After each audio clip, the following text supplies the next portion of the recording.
Hi.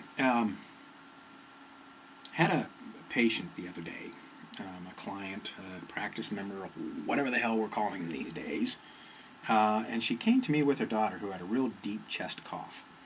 And she said, I've done the usual. It's like, I want to make the usual coming here first. Well, we did the antibiotics, and she did the course of the antibiotics, and the cough seems to be getting worse. And, yeah, come here first.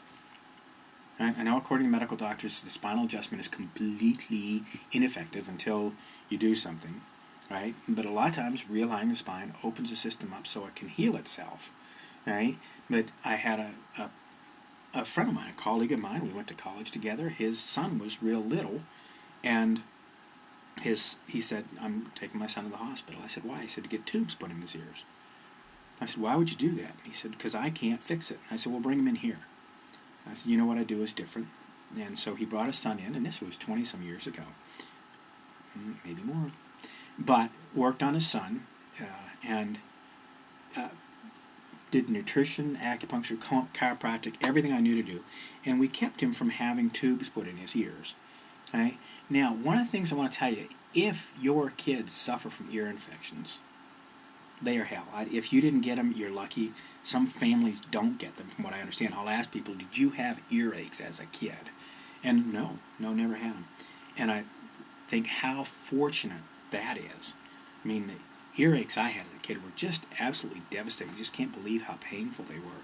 I remember laying in my grandma's living room just crying. And my grandma and grandpa, had me on the couch close to them because they didn't know what to do. And they were playing canasta, a card game, while I was in misery. And they had me lay on a hot water bottle, and then every so often one of them would take and inhale a cigarette and blow into my ear, blow that white heat into my ear, and it was so soothing.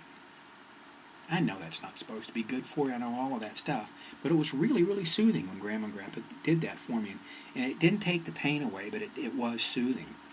And then years ago, I was in practice, and a patient came into my practice, and she said, the baby has ear infections last night, and we had to get the onion juice out. And I said, what are you talking about, onion juice?